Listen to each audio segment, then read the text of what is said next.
आज हम बात करेंगे उस मूवी के बारे में जिसने बॉडी हॉरर मूवीज को एक नया आयाम दिया।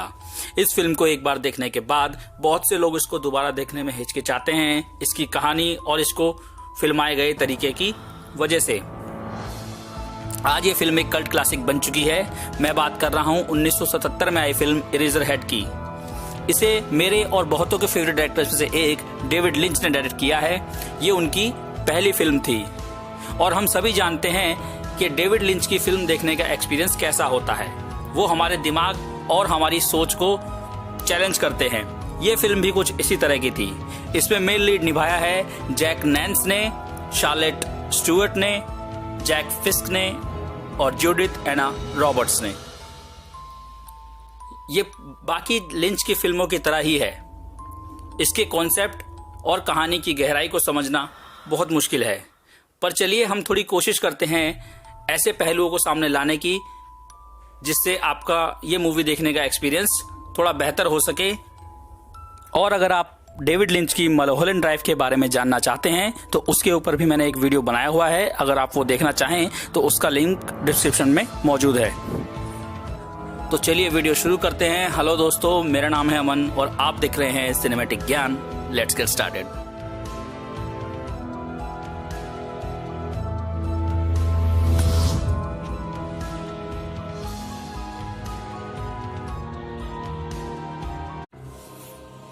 The man in the planet space के अपने घर में लीवर खींचता है जब हेनरी का सर आसमान में तैर रहा होता है। एक बहुत बड़ा शुक्र जीवाणु या स्पर्मेटोजोन के जैसा प्राणी हेनरी के मुंह से निकलता है जो शून्यता या वॉइड में तैर रहा है। The man in the planet उस प्राणी को लीवर से नियंत्रित करता नजर आता है जिसकी वजह से वो पानी के पूल में गिर जाता है। एक शहरी इलाके में हेनरी किराने का सामान लेके अपने घर जा रहा है। उसे एक लड़की उसके अपार्टमेंट के बाहर रोकती है जो उसे बताती है कि उसकी गर्लफ्रेंड मैरी एक्स ने अपने परिवार के साथ उसको डिनर पर इनवाइट किया है। हेनरी सामान को अपने अपार्टमेंट में छोड़ता है जहां बहुत सारी धूल और मरे हुए पेड़ पौधे हैं। उस रात हेनरी एक्स के घर खाना खाने जाता है। वो अजीब तरह से उसकी माँ से बातचीत करता है। खाने के टेबल पर उसे चिकन काटने के लिए बोला जाता है जिसे एक्स के बातूनी पिता मैनमेड कहते हैं। अब पक्षी प्लेट पर अजीब तरह से हिलने लगता है और उससे खून निकलने लगता है। डिनर के बाद हेनरी को एक्स की मां कॉर्नर में ले जाती है और उससे पूछती है कि क्या उसने और एक्स ने शारीरिक संबंध बनाए हैं, और फिर वो उसे किस करने की कोशिश करती है। वो उसे बताती है कि एक्स उसके बच्चे की मां बनने वाली है और उनको शादी करनी ही पड़ेगी। हालांकि एक्स को यकीन नहीं है कि जिसे वो पैदा करने वाली है वो एक बच्चा ही है। वो दोनों हेनरी के एक 1 रूम अपार्टमेंट में शिफ्ट हो जाते हैं और बच्चे के लिए चिंता करना शुरू कर देते हैं। जिसे एक कपड़े में लपेटा हुआ है वो अमानवीय है और उसका चेहरा किसी सांप की तरह लग रहा है। वो उस स्पर्मेटोजोन जैसे प्राणी की याद दिला रहा है। वो बच्चा कुछ नहीं खाता, लगातार और असहनीय रूप से रो रहा है। हेनरी उसके लिए थोड़ी चिंता व्यक्त करता है और उसे पता चलता है कि उसे सांस लेने में तकलीफ हो रही है और उसके दर्दनाक छाले हो गए हैं। हेनरी को दृश्यों का अनुभव होना शुरू होता है। वो दोबारा the man in the planet को देखता है। The girl in the radiator को भी वो उसके लिए गाती है। Beautiful girl across the hall के साथ शारीरिक संबंध बनाने के बाद हेनरी को दृश्य नजर आता है कि इस बच्चे जैसे दिखने वाले प्राणी ने उसका सर काट दिया है। उसके नीचे एक छोटा सा सर है जो उस बच्चे के चेहरे जैसा है। बाद में जल्द ही हेनरी का सर खून के पूल में डूब जाता है और आसमान से गिरता है। वो एक गली में लैंड करता है। वो एक लड़के को मिल जाता है जो उसे एक पेंसिल फैक्ट्री में ले जाता है इरेजर में बदलने के लिए। Henry beautiful girl across the hall को चाहता है पर देखता है कि वो किसी और के साथ है। वो निराशा से भर जाता है। वो अपने कमरे में वापस आ जाता है जहां बच्चा रो रहा है। वो कैंची लेता है और पहली बार उस कपड़े को हटाता है जिसमें उसे लपेटा हुआ है। तब उसे पता चलता है कि बच्चे की तो स्किन ही नहीं है। उस बैंडेज ने ही उसके अंगों को अंदर बांधे रखा हुआ था और कपड़ा कटने के बाद वो बिखर जाते हैं। बच्चा दर्द से हांफता है और हेनरी उसके अंगों को कैंची से काट देता है। उसमें से एक गाढ़ा लिक्विड निकलता है जो बच्चे को ढक देता है। कमरे की बिजली ओवरलोड हो जाती है। लाइट टिमटिमाने लगती है और बच्चा बहुत बड़ा हो जाता है। जब लाइट पूरी तरह से बुझ जाती है, बच्चे का सर उस प्लेनेट से बदल जाता है। हेनरी इरेजर के पतले टुकड़ों से बने बादल के बीच नजर आता है। प्लेनेट की साइड अलग हो जाती है। The man in the planet एक लीवर के साथ संघर्ष कर रहा है जिसमें से चिंगारियां निकल रही हैं। The girl in the radiator Henry को गले लगाती है। फिर हमें व्हाइट लाइट दिखती है और क्रेसेंडो सुनाई देता है और मूवी एंड हो जाती है। अब हम सभी इसे देखने के बाद सोचने लगते हैं कि हमने क्या देखा, ये सब किस बारे में था, क्या वो बच्चा असली था, और ऐसे कई सारे सवाल। डेविड लिंच की बाकी फिल्म्स की तरह ही ये फिल्म भी हमारे दिमाग से खेलती है और हमें खुद अपनी व्याख्या करने की आज़ादी देती है, जैसा लिंच की फिल्में हमेशा करती हैं। सबसे पहली बात यह है कि इसे एक बार देखकर समझना बहुत ही मुश्किल है। जैसे जैसे आप इसे 2 या 3 बार देखेंगे तब धीरे धीरे ये क्लियर होना शुरू हो जाती है, या एटलीस्ट आपको लगता है कि अब कुछ समझ में आने लगा है। तो चलिए बात को आगे बढ़ाते हैं डेविड लिंच की स्टेटमेंट से जो उन्होंने इस फिल्म के बारे में दी थी। डेविड लिंच इस फिल्म का वर्णन करते हुए कहते हैं, ये एक सपना है जो अंधकार और परेशान करने वाली चीज़ों से भरा हुआ है। अगर उनकी इस बात में सपने पर जोर दिया जाए तो ऐसा लगता है पूरी फिल्म शायद दिमाग में ही चल रही हो। हेनरी फिल्म में बताता है कि वो छुट्टी पर है, हो सकता है वो मानसिक तौर पर छुट्टी पे हो और वो इरेजर हेड एक खास सफर है। ध्यान देने वाली बात यह है कि फिल्म में बताया नहीं गया है कि सपना देखने वाला है कौन, पर जिस तरह के डर और घबराहट को इसमें दिखाया गया है उससे हम ये मानकर चलते हैं कि सपना देखने वाला हेनरी है। मतलब हम फिल्म देखते वक्त हेनरी के दिमाग में है। अगर इरेजर हेड पूरी तरह हेनरी के दिमाग में चलती है तो इसका मतलब फिल्म में दिखाए गए सभी पहलू, वातावरण, किरदार, उनके काम वगैरह वगैरह सब हेनरी ने बनाए हैं।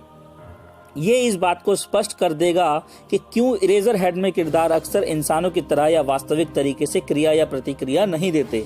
ये वास्तविक लोग नहीं हैं, पर उसके दिमाग के अंदर किसी चीज का प्रतिनिधित्व कर रहे हैं। पर सवाल ये है कि वो चीज है क्या।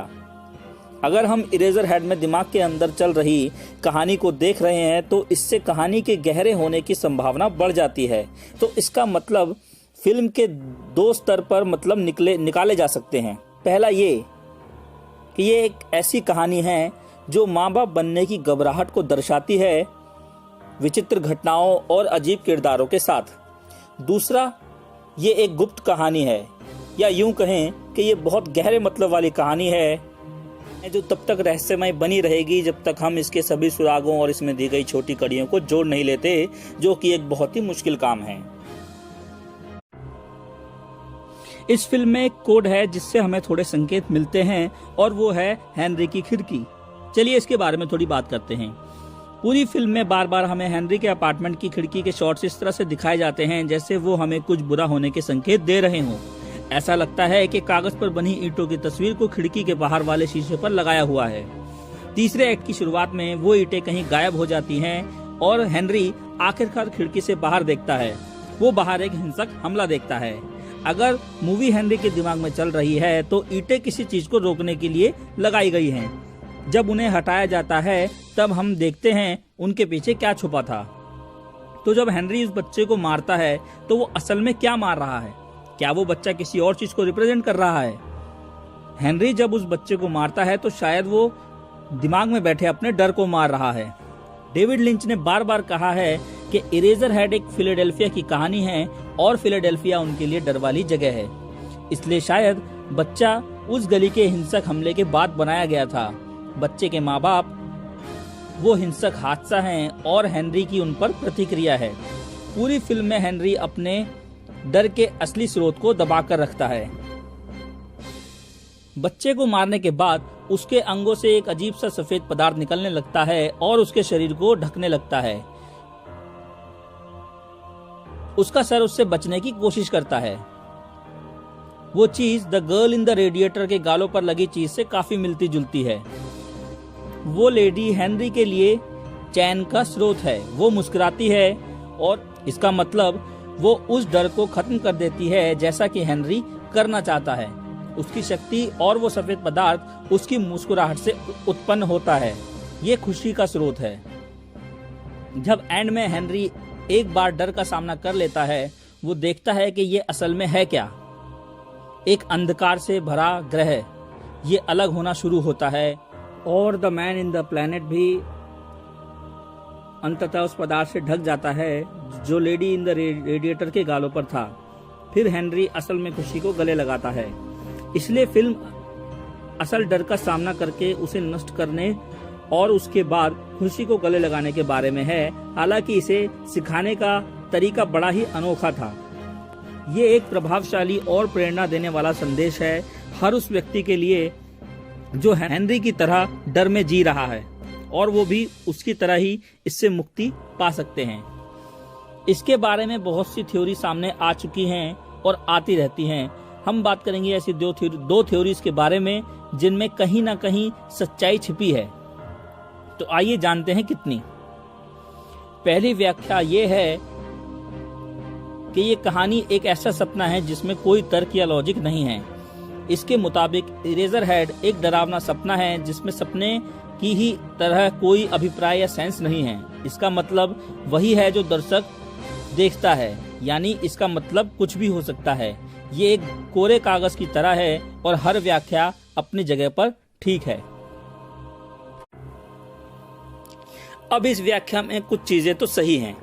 वो ये है कि ये एक फिल्म एक सपने की तरह ही है, पर सिर्फ इसलिए कि ये सपना है इसका मतलब ये तो नहीं है कि इसमें नियम या तर्क नहीं हो सकते। इनको मिला के भी कुछ अच्छा बनाया जा सकता है। डेविड लिंच ने एक बार कहा था कि इरेजर हेड में भी एक तर्क काम करता है और वो शुरू से लेकर आखिर तक अपने नियमों का पालन करता है। सिर्फ इसलिए क्योंकि ये नियम आसानी से समझ नहीं आते, इसका मतलब ये नहीं है कि उनका अस्तित्व ही नहीं है। दूसरी व्याख्या ये कहती है कि ये पिता बनने के डर या माँ बाप बनने की चिंता के बारे में है। तो जैसा कि हम पहले ही चर्चा कर चुके हैं कि इस बात में कोई दो राय नहीं है कि ये इस डर को दर्शाती है, पर यह कहना गलत होगा कि ये सिर्फ इसी चीज को दर्शाती है। इसका मतलब और गहराई से समझना चाहिए। ये बात सही है कि उनके लिए वो बच्चा बोझ था। वो समय से बहुत पहले पैदा हो गया था, इसलिए उसका शरीर पूरी तरह से विकसित नहीं हुआ था। वो हर समय रोता रहता है, वो बीमार है। उसकी वजह से हेनरी की बीवी उससे दूर चली गई है। उसकी वजह से वो अपने पड़ोसन के पीछे नहीं जा पाया, और भी बहुत कुछ ऐसा था। पर अगर नैतिक रूप से देखा जाए तो इसमें कोई भी उसकी मौत के औचित्य को नहीं समझा सकता। हो सकता है जब आपने भी इस मूवी को देखा होगा तो आपने अपनी एक स्टोरी बना ली होगी और आपकी इंटरप्रिटेशन इससे बहुत अलग हो सकती है, जो कि इस मूवी के हिसाब से एक नॉर्मल सी बात है। पर यह फिल्म है ही ऐसी, जो इसे देखता है वो इसकी अपनी व्याख्या बना लेता है। पर यह सब जानने के बाद अब ये आपके ऊपर है कि आप क्या मानते हैं। तो दोस्तों, ये थी इरेजर हेड की प्लॉट एक्सप्लेनेशन और इसमें छुपे हुए कुछ रहस्य जिनसे हम इस स्टोरी को और अच्छा समझ सकते हैं। मैं उम्मीद करता हूँ आपको वीडियो अच्छी लगी होगी। इस वीडियो को लाइक कीजिए। अगर आपके कुछ सवाल हैं तो उनको कमेंट सेक्शन में ज़रूर शेयर कीजिए। इस वीडियो को शेयर कीजिए, और अगर आपको ऐसी और दिलचस्प वीडियोस देखनी है तो इस चैनल को सब्सक्राइब करना ना भूलें। मैं मिलता हूं आपसे अगले वीडियो में। Thanks for watching. Bye bye.